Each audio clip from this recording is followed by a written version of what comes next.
and justice for all.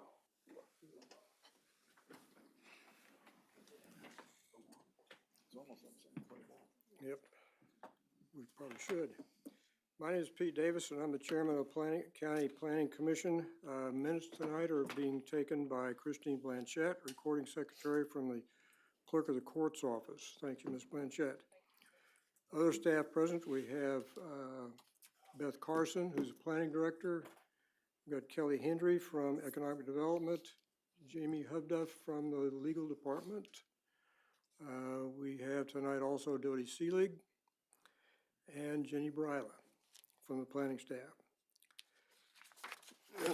We thank Deputies Butler and Eck from Clay County Sheriff's Office. They're here to make sure that we behave ourselves. And I don't see anybody else that I need to recognize right off the bat.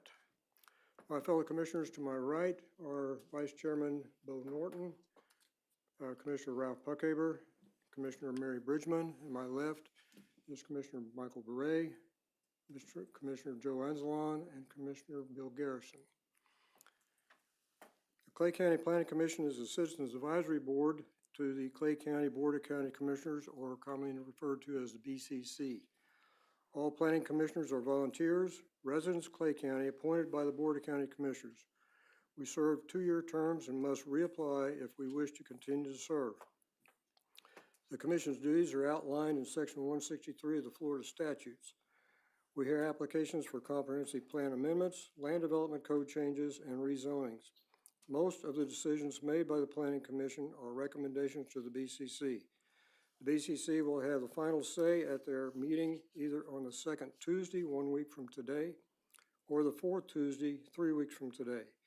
The BCC meeting starts at 4 p.m. Zoning and land issues matters start at 5 p.m. And you can check the BCC agenda on the Clay County website for agenda items and times. If there's an item on tonight's agenda that you wish to speak about, please fill out a comment card, which you can find in the vestibule, and give it to Ms. Blanchette. So if you're planning on speaking tonight, we need one of these from you. At this time, please put your cell phones on silent or vibrate. If you need to take a call during the meeting, please step outside. If you need to leave the meeting during the meeting, please do so quietly. First item for action by the Commission tonight is approval of the minutes from the December meeting of the Planning Commission. Do I hear a motion? So moved. Second. And a second. Any discussion? All those in favor say aye. Aye. Any opposed, same sign. Part of the agenda is we have a section on the agenda that's called public comment. For this time, anything, if you want to discuss anything that's not on the agenda but pertinent to this committee, that's what the public comment period is. I don't have any cards for that, but I'm going to open the public comment period. Does anybody wish to speak concerning anything relevant to the Planning Commission? Seeing none, I'll close the public comment period. We're always welcome to the public. Always welcome the public to the Planning Commission meetings, as citizen participation is the backbone of our democratic form of government. Your presence here is important and appreciated. The process for the meeting will be each item on the public hearing agenda will be presented by a member of the Planning and Zoning Department. As part of the presentation, staff will indicate whether they recommend approval of the requested land use, zoning, or land development code change. Next, the applicant will have an opportunity to speak. Following the applicant presentation, I will open the floor for members of the public to offer their views. If you wish to speak during this hearing, you will need to fill out a comment card and give it to Ms. Blanchette, and take the oath, which Ms. Blanchette will administer momentarily. If you aren't sure whether you wish to speak, go ahead and take the oath. Your speaking time will be limited to 3 minutes. The lights on the podium will help you keep track of the time. Your time is for stating your views, not for asking questions of the applicant, members of the staff, or the commissioners. Your comments are to be directed to the Planning Commission.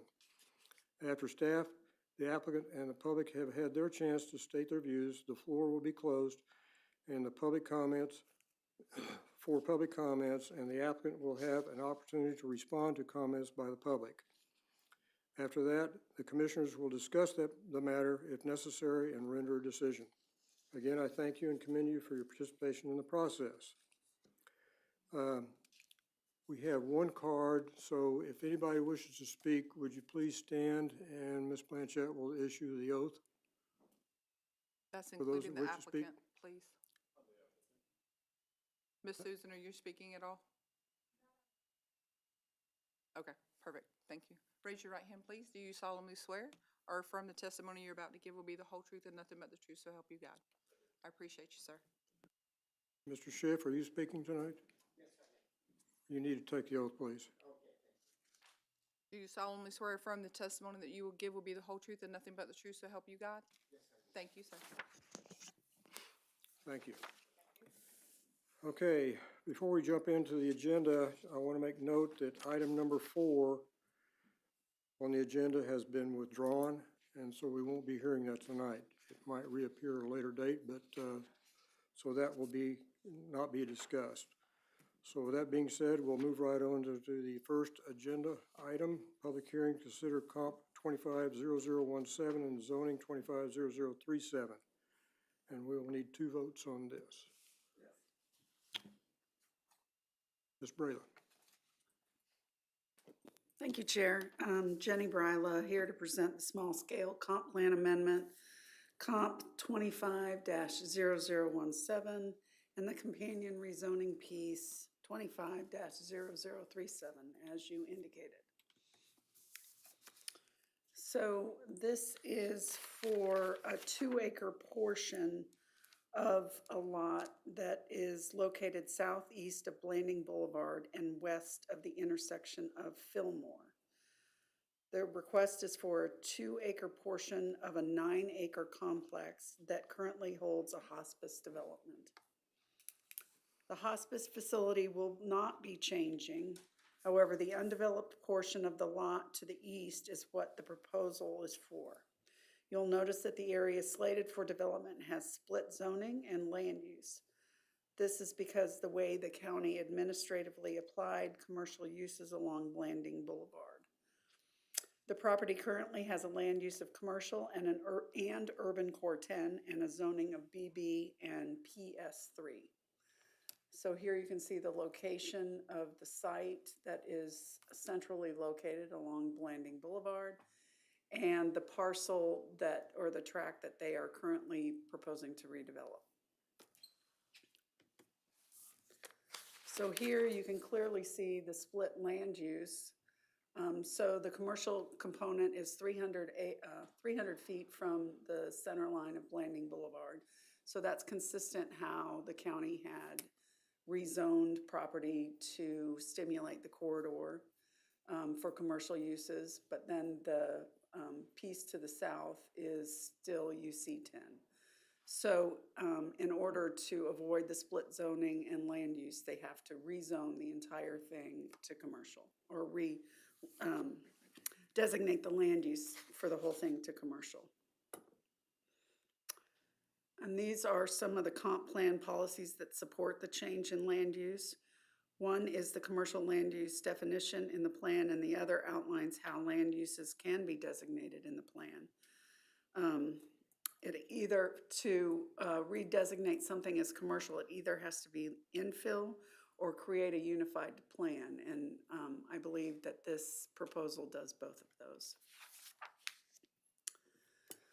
So as always, Florida statutes requires us to review a proposal to determine that sprawl is not created, and it does that by identifying at least 4 of a 12-prong grouping that says that it is not sprawl. So staff found that the project does not support sprawl based on the fact that it directs economic growth towards areas that are currently have infrastructure in place. And 2, it's considered infill development as the lot is currently vacant and surrounded on all sides by commercial development. And 3, preserves agricultural lands by leaving areas on the fringes of undeveloped undeveloped. And finally, the project does not provide further impact to undeveloped open spaces as the project takes advantage of infrastructure and services already in place. And so this is the zoning component. As you can see, the BB3 portion that's adjacent to Blanding Boulevard, and then the PS3 portion that's in that hot pink on the graphic on the left. And because you cannot rezone something to BB any longer, the entire parcel needs to be rezoned to BA, which allows for childcare facilities. And this is the proposed site plan for the facility. You'll see that the parking is adjacent to Blanding Boulevard. The playground is in the rear of the facility, in which case they will have to, because of the commercial land use, our landscape code requires a 10A buffer adjacent to the residential land use on the southeast side. So on December 1st, the brand new Oak Leaf Brannon Ridge CAC voted 5-0 to recommend approval. And based on the criteria in the staff report, staff has determined that it's consistent with the comprehensive plan and finds that it is consistent with the land development code. So I do therefore recommend approval of both items. And I'm happy to answer any questions. And the applicant is here to take any questions you might have. Any questions of staff? Applicant? Want to share anything with us? Hi, good evening, Commissioner and Chairman. My name is Andrew Johnson. With Insight Real Estate. I'm a project manager for Insight. Is your mic on, sir? It's on the actual mic. Sounds like it's on. I agree with everything that Ms. Bryla said, and I'm here for any questions. I would just like to add that the intent of this vacant lot when the hospice center was developed was for a future development. All utilities are stubbed to this site. As far as permitting with St. John's River Water Management District, we have the ability to amend the former permit because there was planning for stormwater management already done at the rear of the site. We have no problem complying with the landscape buffers that will need to be complied with. And I'm here for any other questions.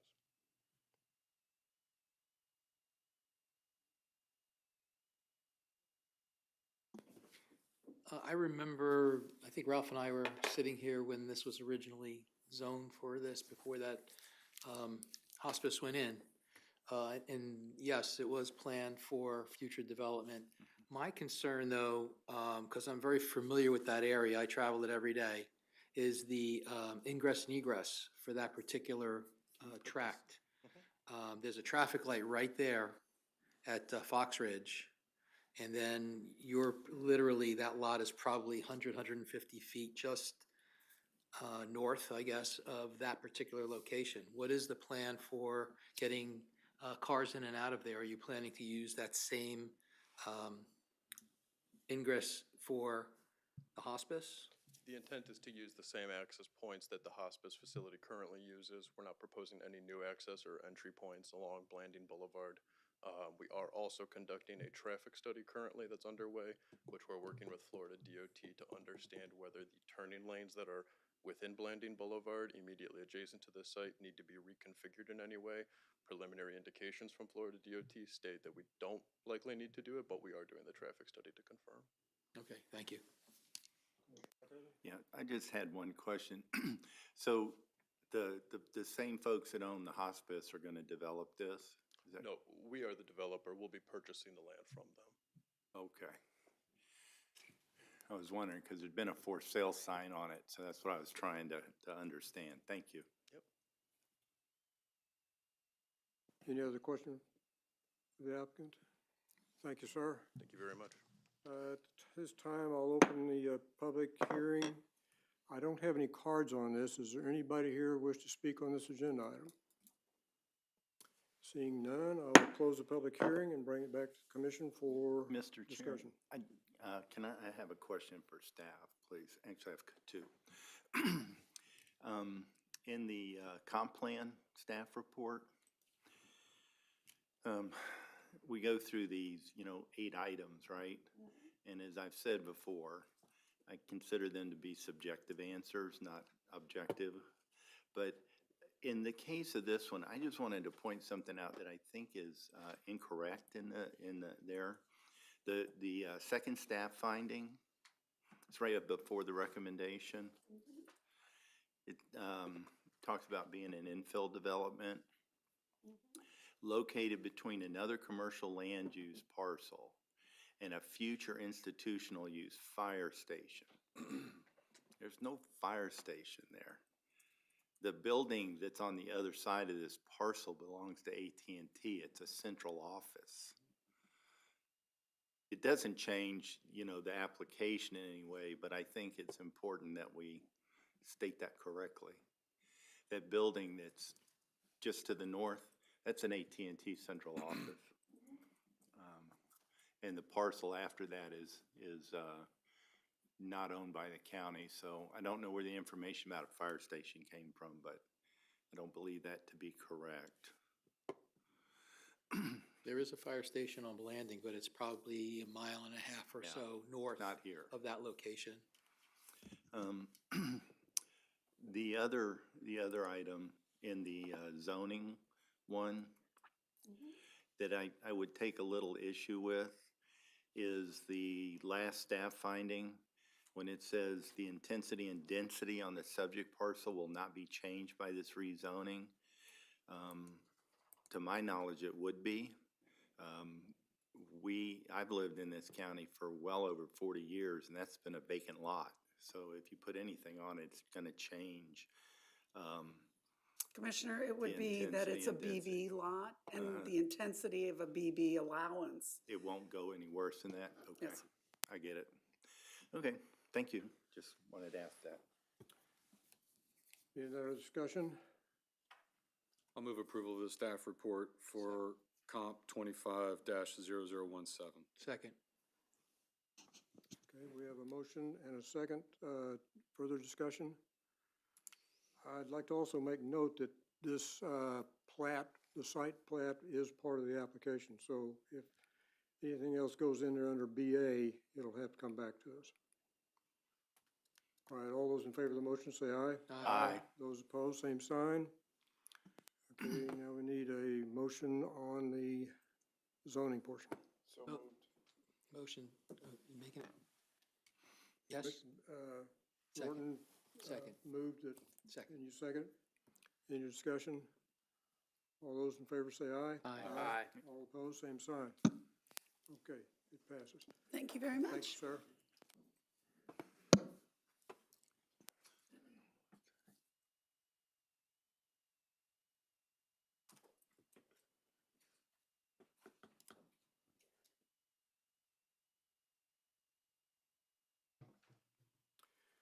Okay, second agenda item is public hearing to consider ZON 250036. Ms. Broyle again. Yes, sir. This is a staff-initiated code change that we're excited to bring before you.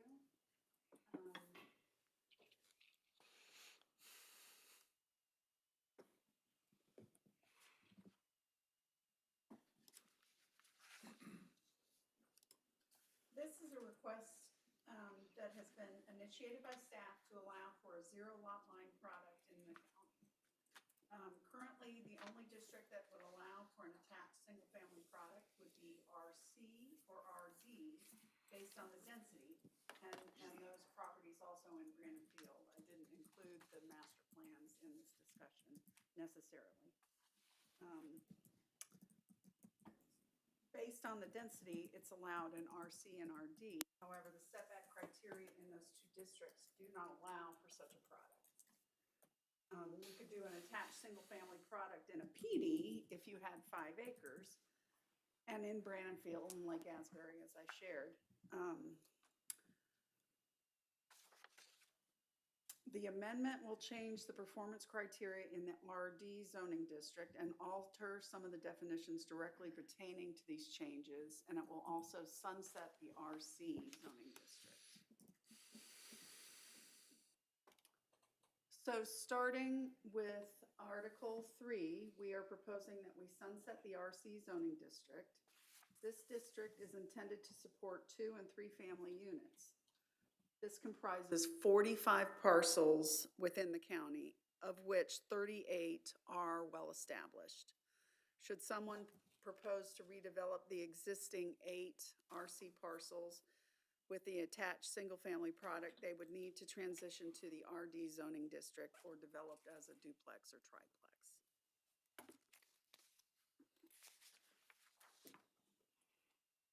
So this, we're requesting that it sunset after the January 13th, 2026 BOCC hearing.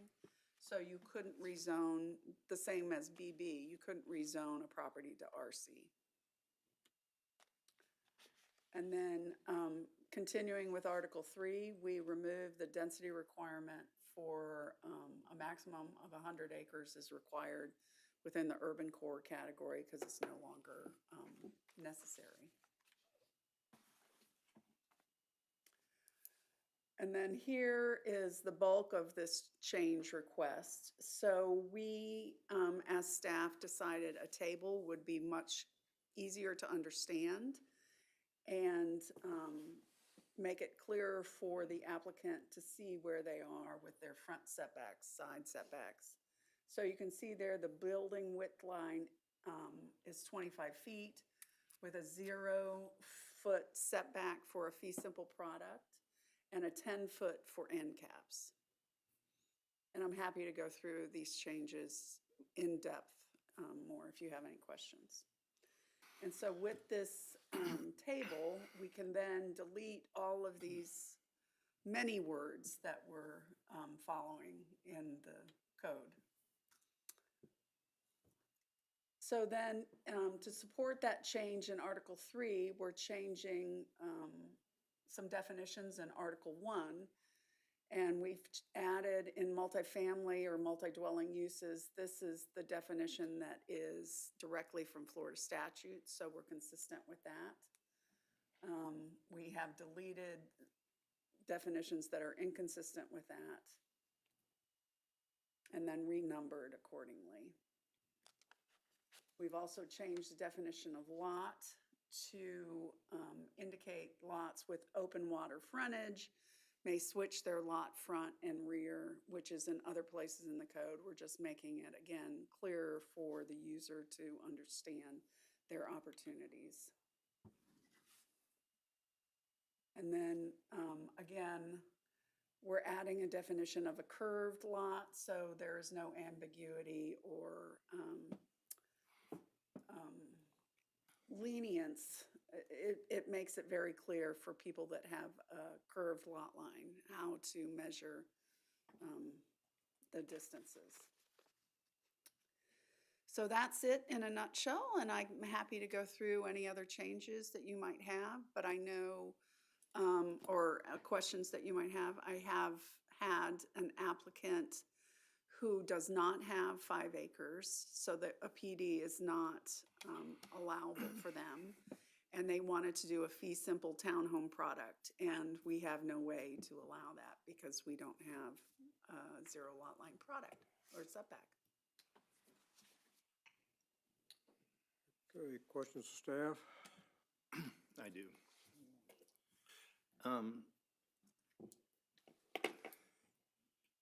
So these would be fee simple lots. Correct. So basically, we're gonna build row houses, right? It's a townhome product. Well, I'm gonna call them row houses, because if 0 lot line on both sides, how, do we have any restriction on how long that those buildings can be? Is there a restriction in the code that says they can, It's limited to the lot width. so if I had a lot that was, 1,000 feet wide, I could just string an uncontinuous building? The building code's gonna dictate some of that. Outside of, the building code will limit how long you can run. Sorry, I didn't mean to jump in on you, No, but the that's Florida fine. Building Code does have Restrictions on that? restrictions. Yeah. Because I'm familiar with zero lot line products, but all the ones I've ever seen are more of a single-family variety where one side is zero lot and they still have a little bit of an alleyway or a gangway on the other side, maybe 5 or 6 feet. So this really is just mimicking townhomes or I prefer to call them row houses, just common wall between all the units. Is that what we're talking about? That's correct. Thank you. And it's the same code that's in the Brannon Field and the Lake Asbury Master Plan. And the rest of this chart doesn't, that's all standard stuff, so we're still looking to make sure that they have 100-foot depth on the lot, Yep. and we're still gonna have the 25 and 15-foot setbacks front and rear.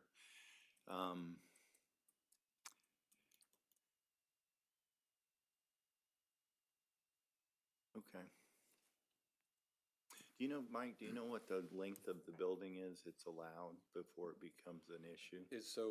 We would have to probably bring in the chief building official to answer that formally.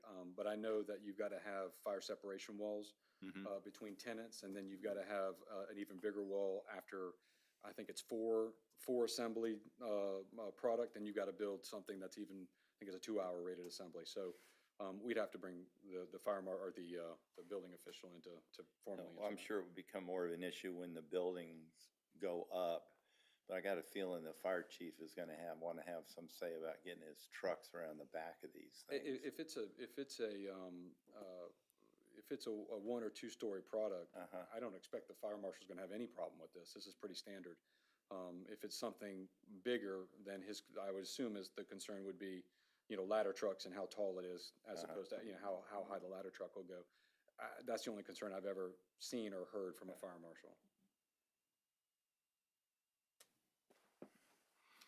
Okay, I'm just aware of a situation where they had made a guy move a portable building because they figured it was in the way of the fire trucks getting behind the building. So, but that's not really our issue. That's it. I think it clarifies it. Thank you. I just have one question, if I could, Mr. Chair. I think this is a good addition to our code. I see the value in it. I just want to ask a general question, and does it constrict or reduce in any way what we're currently doing? The only restriction, it would be for the RC district. You couldn't rezone to RC any longer, but we only have, like I said, 45 parcels in the whole county that are zoned RC. Okay, thank you, appreciate it. So as of the 13th, the RC goes away. It still remains, you Well, just I couldn't don't- rezone to it. Everything prior to the 13th is there, but as far as moving forward, I think your question is, can they still build under the RC code if it's zoned that today? Yes, if it's Yes. zoned that way, yes. Yeah. same with BB, yes, sir.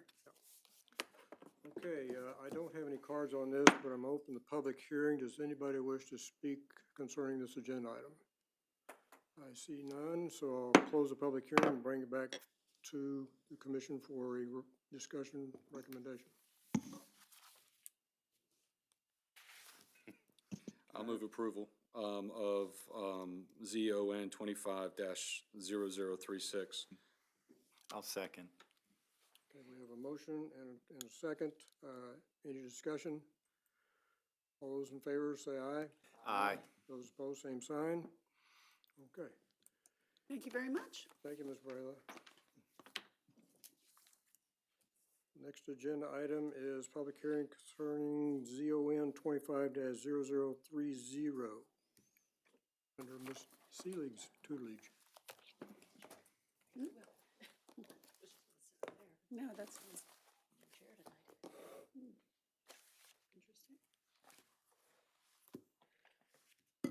Good evening. This item is, it's a text, zoning text amendment. It is a carbon copy of a change that was made in the comprehensive plan just about a year ago. I think it was February or March of last year. And so that's what I passed out that handout because I realized I didn't include the comprehensive plan language. All this is changing is It affects the Lake Asbury Interchange Village Center zoning district. And it is a request to change commercial, specifically in a table of uses that's there, the percentage of,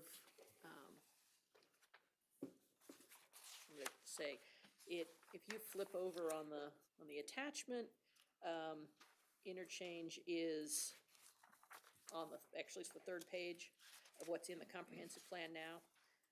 It shows, commercial/retail, a minimum of 5% and a maximum permitted of 65%. And so this zoning is doing the exact same thing as going from the existing 40% maximum to the same 65. And for that reason, staff's, recommending approval, since it is, anything in the zoning code is required to support what the policies that are in the comprehensive plan. So they can't conflict with each other, so this is matching what's existing in the comprehensive plan. And it only applies, I should say, to that There's only like that zoning. two, Yeah, there's right? only 2 properties in the Yeah, county that actually yeah. applies to, and actually, this really is only the one of them. So There's one at State Road 16 and the Expressway, and then one at the Expressway in Henley. Henley, right, at the other end, yeah, Yeah. right. What corner of 16 in the expressway? It's the area around where, Oh, the node, the whole node? yeah, it's that Interchange Village Center. There's a little node, it's about 150 acres or 100, Yeah, something 100, like that. I think it's 150, A little yeah, node right there around that interchange. northwest. And I don't have the Corner. map, so I can't. Yeah, the node, I knew that there was a node there, I just didn't realize that this was one of those 2 that you just Yeah. talked about. Okay. Yeah. But this doesn't change anything of the village center itself, right? It doesn't touch village centers at all, and it's only the interchange village center. Okay, the And it's interchange. only those, 2 parcels. yeah, right, exactly. Okay. Any questions of staff? Other questions of staff? Ms. Frazier, you're listed here as the agent. Always. Good evening, Susan Fraser, SLF Consulting, 3517 Park Street in Jacksonville. And as Dodie said, the county approved a plan amendment literally a year ago, February last year, that made this change. And so it recognized that there was quite a lot of residential in Lake Asbury, and that having a higher commercial percentage, particularly in these 2 areas, which are at the interchanges where we're seeing finally some access and some demand for non-residential use, that this was an appropriate amendment. And so correspondingly, the Article 3, which defines all the nuts and bolts about how you develop, needs to be amended to match that land use percentage that's currently in the comp plan. So I'm happy to answer any questions you might have. Any questions of the applicant? None? Okay, then I will open the public hearing, and I do have one card, Mr. Schiff.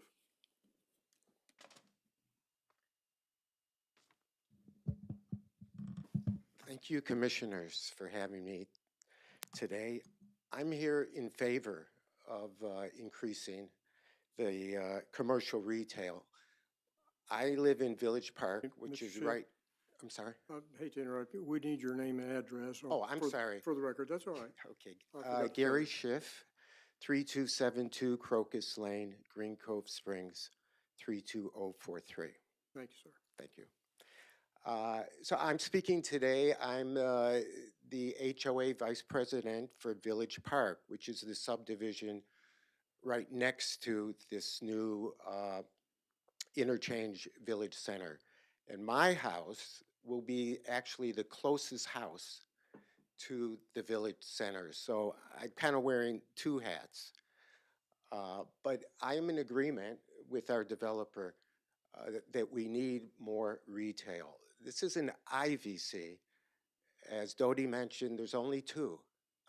This one and it's 16. So we really need to maximize any commercial retail. So I'm in agreement, but at the same time, I'd like you to consider reducing the residential requirements. This IVC is in an area where we have completely 100% single-family homes. There are no condos, no apartments.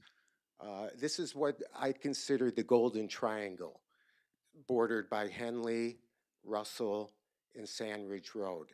So this is our only opportunity for retail. And if we can eliminate and go to 0% for residential, not require, even though the developer may want to include it, but this way he wouldn't be mandated to have the 10%. So please consider that in future discussions. Thank you very much. Thank you, Mr. Schiff. Okay. Is there anybody else who wishes to speak on this item? My name is Helena Cormier, and my address is on file. Would you mind taking the oath, please? I believe you Oh, came yes, in I'm late. sorry, I did come in late. That's all right. Yes, Raise your right hand. Do you solemnly swear or affirm the testimony you're about to give will be the whole truth and nothing but the truth, so help you God? I do, thank you. Thank you, ma'am. Thank you. Yes, sorry about that. I just want to say thank you that they're trying to keep all of the things matching up. It's very important for the consistency to be there, so I am grateful on that one. And, as we're talking about this type of zoning with the industrial component as well that's in there, I don't know if everybody was fully thinking about some of the industrial components there's no max on that one. And, there's an area, I do believe off of 17, where you've got a bunch of the homes and residential, but now there'll be an asphalt company, and of course, the industrial component allows stuff like that. And so I can't even imagine, I live out there in Lake Asbury, some of those industrial uses that may be allowed in there. I know we want the Niagaras and we want the good ones and we want the ones that we may support, but then we may get stuck with some of the other stuff that may be a deterrent for the homeowners. So just be mindful as we are making the decisions. Some things we don't quite always realize when we're doing stuff, but I am grateful that they're all going to match up. It's very important for consistency. Thank you. Thank you. If I could, the industrial uses in Interchange Village Center, they are permitted in the Interchange Village Center at State Road 16. Again, that's 150 acres, so there was felt to be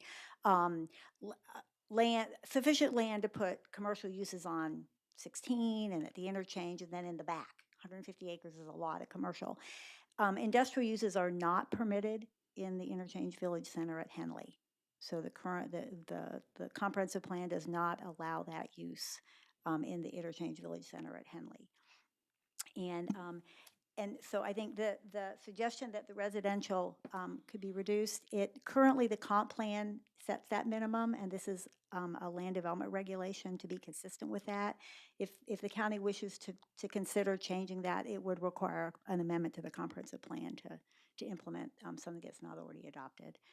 But yes, the industrial was thought to be, land was too small to try and fit all that into one package. Does anybody else wish to speak on this agenda item? Seeing none, I'm going to close the public hearing. And Susan, you've already explained your portion of that, so you have anything else to tell us? All right, let's bring it back to the commission for discussion. I'll move the, excuse me, I'll move the staff report. I'll second. I think if I could, the most important factor is consistency. If we got it in one place, we really need it to be the same in the other place, so.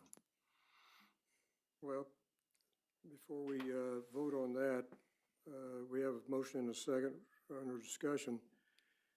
Mr. Schiff's recommendation to reduce that, the residential, we can't necessarily do that because then it will all of a sudden become inconsistent with the comp plan. Right. Yeah, if you felt strongly that it was something that you wanted staff to look into, we could, look at that. But we would need to bring you back a comprehensive plan change first, and then, again, a matching zoning. Okay, so goal here is to move this forward, and then if we really want to change the residential area, we need to come back through the other door. Exactly, yes. Okay, any discussion? All those in favor say aye. Aye. Those opposed, same sign. Okay. Thank you all very much. that concludes our agenda except for one business item that we have. And we have a administrative thing, and that is the voting of the chairman and vice chairman. When I assumed this role, it was my understanding it was a 2-year term. However, if you all wish a change, I'll be more than happy to step aside and turn it over to whoever else wants it. I would say that I would ask for just a vote by acclamation. We keep it as is. I think you're doing a marvelous job. Yeah, There you go. Done. absolutely. Just remember, you're next. Right. Well, I got a year to think about that. Okay, all right. All right, then, unless there's any further discussion, we'll leave the leadership as far as chairman, vice chairman, as is, for another year. Vote? Do we need to actually If you take a want vote? to. Yeah, I think Have a formally motion? we do. I'll make a motion that Pete stays I'll and second. Bo stays. And Bo says, yeah, second. Those in favor say aye. Aye. Those opposed, same sign. Okay. That's all we have for tonight, so I guess unless anybody else, oh, wait. Open the public hearing. Does anybody else have anything they want to share with the commission before we adjourn? Seeing none, I'll close the public hearing and we're adjourned. Did you have a card? You need to give it to Ms. Blanchett. All right. Thank you all. We're outta Happy New Year to you. Congratulations, sir. Yeah, Started off the same to year you. with a bang. Dodie, thank you. Good job, Dodie.